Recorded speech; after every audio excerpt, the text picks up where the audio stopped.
Oh, that's Lance. Lance Alford. An inmate at the New Jersey State will be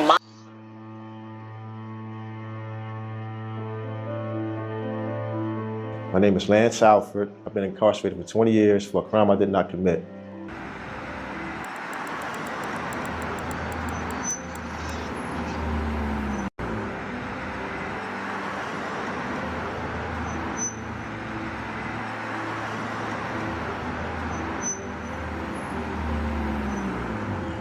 I watched this crime point blank in front of me. I was sitting on the bench. I heard a gunshot. Two guys with black hoodies on came face to face with me, and they ran this way and I ran that way. They both fled across Dudley Green Park. I was upstairs, came in. They came in, I think it was a little dark. And the news was on, and I heard that somebody had got killed in Camden. So I'm yelling downstairs, yo, Poopy. I said, you want ice? Y'all down there? They's like, yeah. I said, y'all here? It's on the news, somebody got killed. I know they was downstairs the night of the killing of the guy. So we came in the house around 8:30, 9 o'clock. We didn't go back out. And that was it. Lance wasn't there that night. Lance had nothing to do with that. I know his demeanor. I know how he walks. I could have seen him from afar to just say, hey, that's Lance right there. This is not him. I seen the guys were shorter than me. They weren't even my height, and Lance has always been taller than me. He just wasn't there. He wasn't there.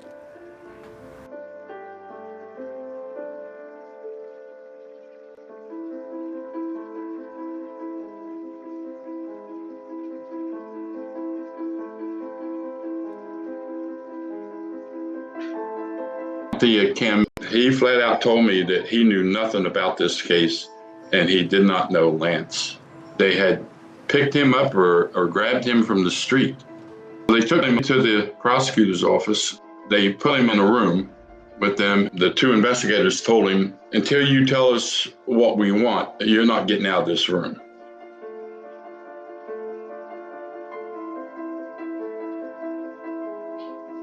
She got on the phone and she says, listen, all I know is they told me what to say and I said it. We have incentivized people like Carol Laughlin, Thea Kim, and Jacob Eller to the point where they will say anything.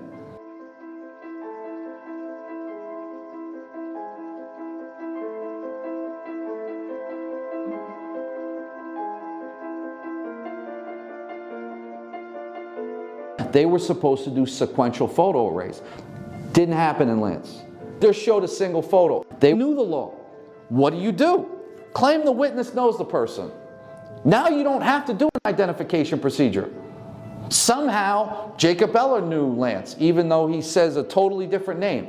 Carol Laughlin somehow knows Lance, even though she says 2 different times that the guy isn't even from the area. Steve Kim doesn't even say he knows Lance, and they still show him a single photo. They never give a description of Lance. They don't know Lance's mama. They don't know where Lance lives. They don't know anything about Lance. And if you look at the conditions here for that identification, I think what you're seeing is kind of a perfect storm for misidentification. It follows essentially none of the consensus recommendations for how you should be doing eyewitness identification procedures. And when you take a single photo, these are the most, without question, suggestive forms of identification. The police are telling you this is who committed the murder. That's what they're doing. What they're really doing is trying to force identification. As a former detective investigator for 3/4 of my life, I don't cut down law enforcement. Never have, never will. But I just never seen so many blatant lies in my life.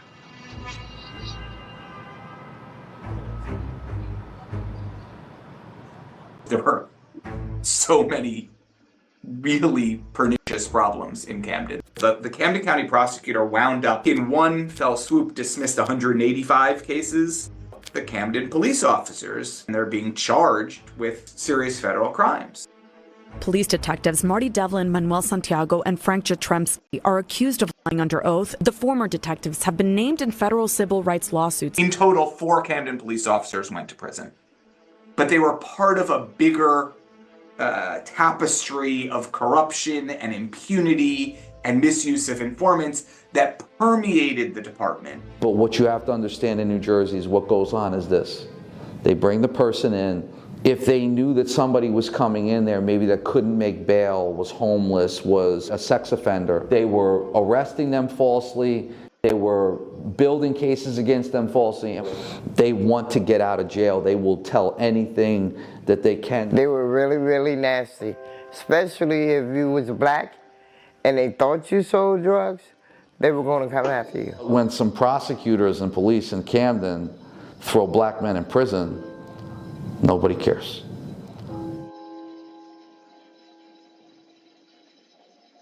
All right, let you do what y'all doing. Okay.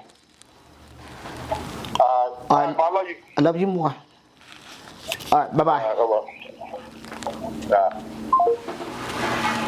It hurts, you know, walking around every day. I think about going home, you know, and I think about my mother. She's getting older, and I talk to her every day. Lance's father got killed in '88, December the 10th, 1988. Your dad just got shot. I'm 8 years old. And just hearing this news, this is the first time I've been, family been touched with gun violence. That's why I know one thing about my sons. They ain't shooting nobody. They ain't killing nobody. He's not even like a hard guy. He's not like some guy you're going to, oh, Lance is coming, no, he's not that. When they sentenced him to 72 years, that broke my heart. I couldn't do that. Sit in the dining room, just cry. Just cry. It's just, others don't know, it's hard to see your child locked up for something they ain't do. It's so hard.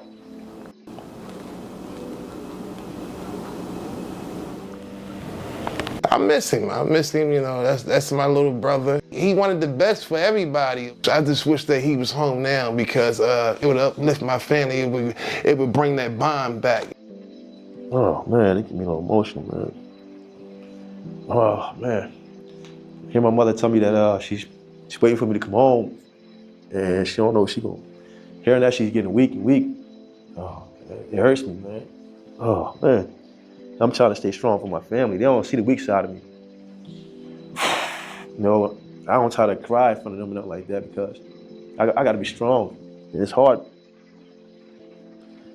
I try to stay strong with my family out there, and my brother. Yeah, it hurt when I started thinking about my mother going through a lot, man. You know, and she really been my rock. You know what I mean? I pray every night that I could just see my son come home before I die.